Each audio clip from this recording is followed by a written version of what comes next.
This week on Full Circle Florida, the price of ice. Governor DeSantis dropping $573 million on immigration enforcement. It's your tax money at work. The question is, will the Trump administration ever pay it back?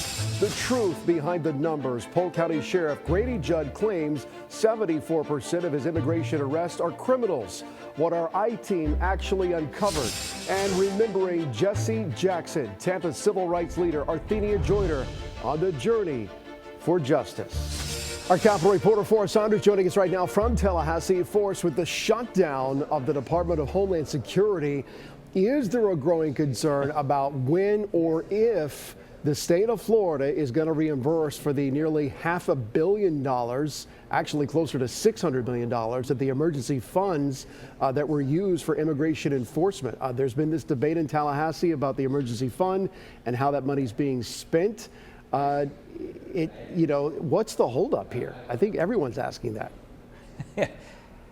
Yeah, and the only real clarity that we have right now is coming from some of the court filings in that lawsuit that's happening down in the Everglades right now over alligator Alcatraz. And what we understand is that essentially these dollars are being held up because of the grant application from the state. FEMA is essentially saying, oh, well, there are some problems here, and so the grant application is being reviewed. That's according to the DOJ filing that we saw in that lawsuit. We really don't have any more detail than that. And now there are some lawmakers up here in Tallahassee who are really doubtful that we're even going to see that money in the first place, because if we do get it, then this could be a federal project, considered a federal project down there in the Everglades. That may put the legal dispute in jeopardy. The Friends of the Everglades that brought this suit might be able to say, okay, yes, it is a federal project. You didn't adhere to the EPA standards, and they might be able to win their lawsuit. So it's really unclear what's going to happen here, but what I can tell you is that money is being hung up, about $608 million that the state could recoup from the federal government. And there's really no clear indication as to when we might see it. If we do, of course, that would be money that could be filtered back into the state coffers and used to sort of replenish the money that we lost for Alligator Alcatraz, Deportation Depot, and some of the other immigration enforcement operations that the governor has been using. How does the governor explain this to taxpayers then? I mean, he was saying we're going to get paid back, and now it sounds like that's in question. Well, he believes that he's delivering on a promise, right? That's what we've heard from the administration since the 2024 election. The whole reason that they went really hard on immigration enforcement was because they believe that they got a mandate from voters in the 2024 election, and this is the result of that this is taxpayer dollars well spent, and they believe that their aggressive immigration enforcement operation will return to the voters an ability to get, better jobs, because you're going to have fewer undocumented here taking up those positions, that the economy is going to get better. They've had a laundry list of things that they say are going to improve if the undocumented immigration issue is resolved. Whether or not that turns into actual solutions for Floridians remains to be seen. I don't know that anybody's feeling the direct impacts of it right now, at least in terms of paychecks and all that. But that is something that, again, the DeSantis administration says voters want it, and they are delivering. Okay, so this money, this $573 million and upwards of $600 million came out of the state emergency fund, which is meant to cover, like natural disasters like hurricanes. We got lucky this last year. We may not be so lucky next year. How much is currently left in the emergency reserve fund as we sit here today?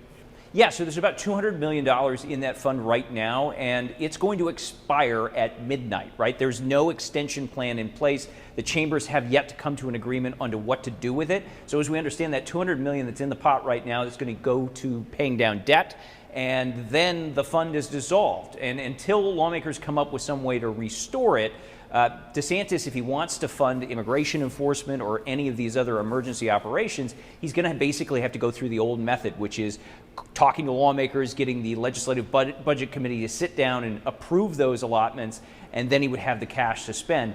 But that's the old way of doing things. We haven't seen that for the last 6 years since this fund was created.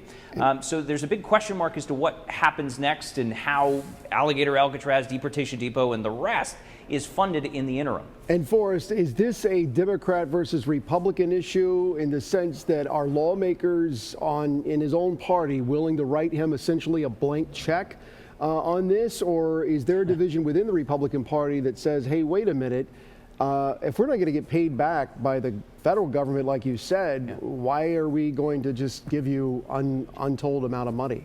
This is a really interesting conflict that's developing in the chambers. Right now you have the Senate that wants to basically extend the fund as is, no guardrails. The House, just earlier today, advanced an idea that would put some drastic guardrails on that fund, basically keeping it just for natural disasters, no more immigration enforcement. It would just be for responding to things like hurricanes.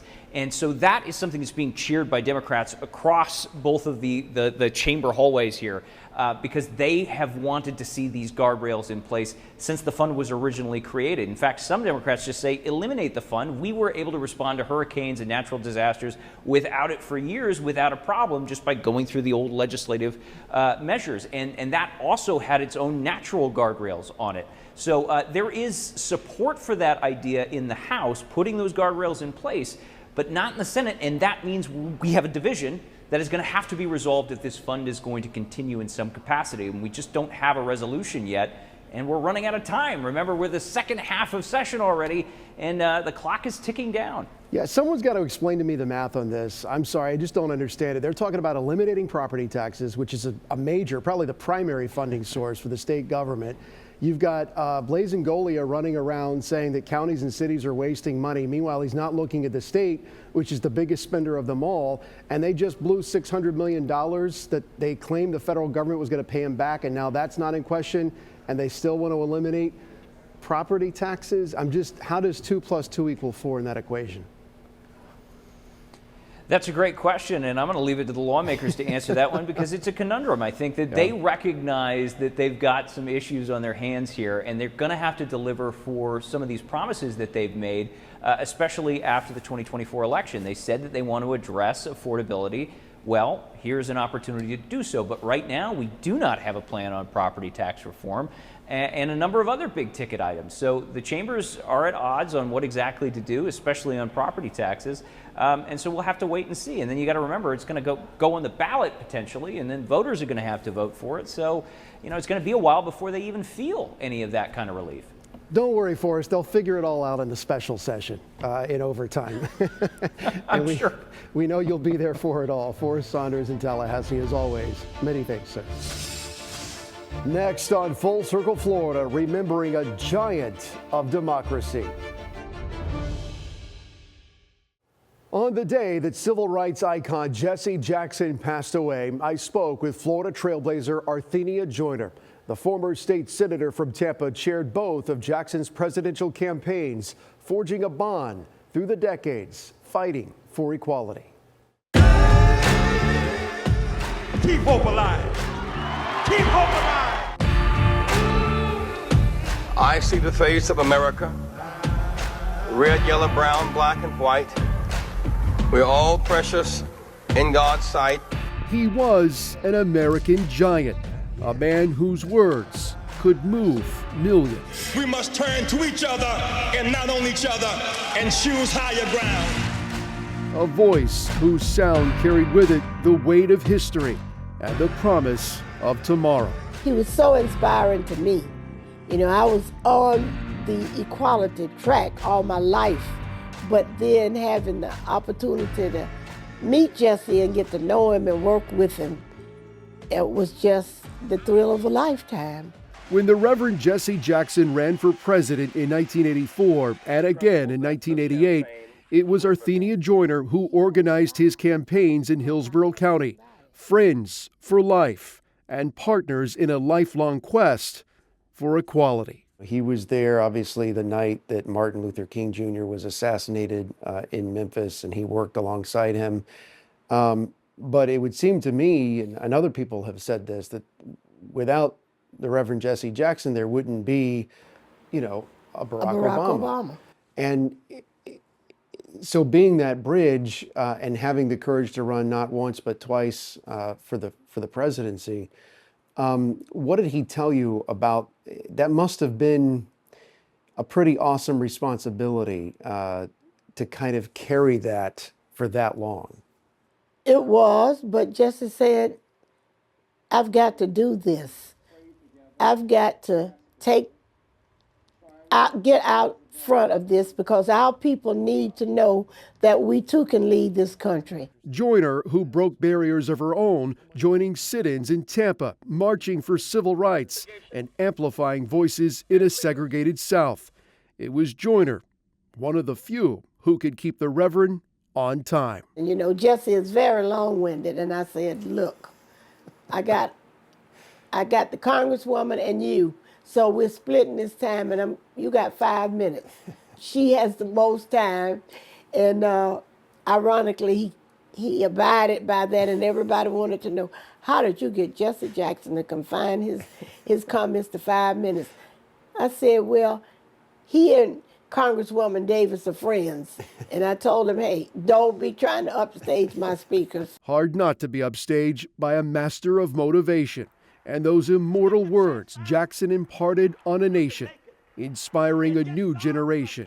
Keep hope alive. We don't hear that often enough anymore.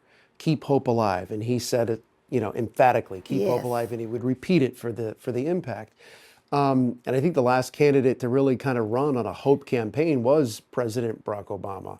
And I thought to myself, that's interesting. Why don't more candidates kind of tap into that energy of keeping hope alive and what that means for so many people? You're right. It takes me back just to hear you say that maybe I don't say it enough. Others don't.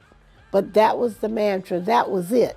That was the thing that got people up and running and voting and knocking on doors and fighting, was because they had hope that America would change and become the country that it's supposed to be. And keeping hope alive, that's the one thing that sticks with everybody. Because if we give up hope, then we're lost. And right now we need hope more than ever. Next on Full Circle Florida, the numbers and the truth. Welcome back to Full Circle Florida. Any sheriff anywhere knows that if you want to keep getting reelected, you've got to tell voters you're doing a good job. You're arresting the bad guys. Crime is down, but only because you're on top of it. And perhaps no one plays the PR game better than Polk County Sheriff Grady Judd. His news conferences are must-see TV with snappy one-liners and pictures of the suspects. It has earned him a national reputation and following. This year, Sheriff Judd has touted his agency's immigration enforcement, citing 74% of the undocumented immigrants his deputies have detained had criminal charges against them. But for what kinds of crimes? Investigative reporter Katie Legrone dug into the court records, and this is what she found. Why do you stop? You're here illegal. You know what I stopped you. These are recent videos provided to us by a Florida immigration attorney. When I tell you to open the door, you open it. You hear me? Depicting what she says has become the new norm on Florida roadways. Your speed's about 10 yards. Immigrants stopped, I'm not with you. Where's your ID? questioned, and in many cases, arrested on the spot. Do you feel like these are targeted enforcements? Absolutely, they're targeted enforcements. Since President Trump's second-term crackdown on illegal immigration began, Florida has been a loyal enforcer. More than 20,000 immigrants have been arrested here so far, second only to Texas.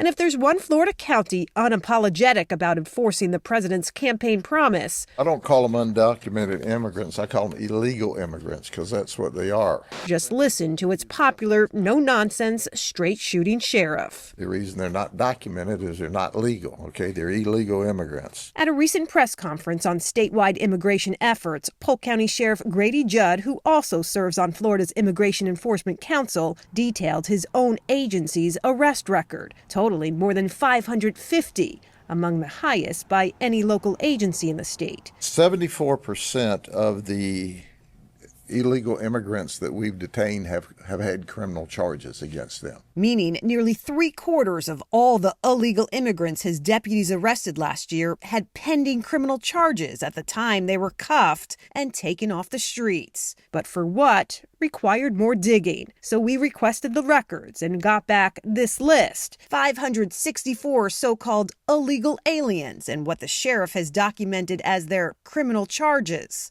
But a closer look reveals about 16% had charges for what the FBI defines as violent crime, assault, domestic battery. One man was arrested for attempted second-degree murder, while more than 80% face charges for what the FBI classifies as nonviolent crimes, including drugs, DUI without injuries, prostitution. Court records show some immigrants were initially stopped for minor violations, tinted windows, an unsafe U-turn. One immigrant ended up with drug possession charges after he was originally stopped for riding his bike against the flow of traffic. Those charges eventually got dropped. But these records show the most common nonviolent criminal charge these immigrants faced at the time they were arrested: traffic-related violations, such as driving with a suspended license or no license at all. That was the case for 23-year-old Fernando Dolores Ortiz. He was arrested last summer after he was the victim in a car crash. At the time, Ortiz was driving without a license when he was struck from behind in a chain reaction car crash. His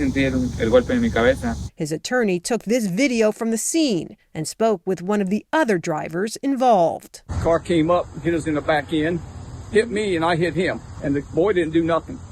And how do you feel about that? The fact that maybe It's wrong. he will arrest him. Yeah, everything's wrong. According to the crash report, before he was arrested, deputies contacted ICE, which confirmed Ortiz was in the country illegally. Court records show Ortiz also had 4 previous charges in the county for driving without a license. He pled guilty to each one of them, but was never formally convicted. His attorney says while he was eligible for a license, a government mistake and a series of denials got in the way. When he went to obtain a driver's license, several times he obtained answers like, we don't give immigrants a driver's license, and they basically refused to issue him one on several occasions. Now, Ortiz has a driver license and no criminal record. With his attorneys translating, Ortiz agreed to speak with us. I'm not here to do anything bad. I'm only here to work. And if I had broken the law for driving without a license, it was only out of necessity because I had to go to work. And I'm here to work and be a good person and contribute to society. Do you feel like every time you walk outside your home now, you are risking something? I'm conscious that I could be arrested every time I walk out of my house, but I'm hopeful that I won't be because I have a pending case with immigration that I've had for some time. You represent Fernando, and I'm curious what you think his cases say about the larger illegal immigration enforcement program in Polk County. Polk County wants to obviously somehow show that they're a tough enforcer. In response to questions over his hardline enforcement and whether his statements, 74% of them had criminal charges, are fair to immigrants who get charged but not convicted, Sheriff Grady Judd was quick to criticize and stay on brand. Every one of those people violated the law,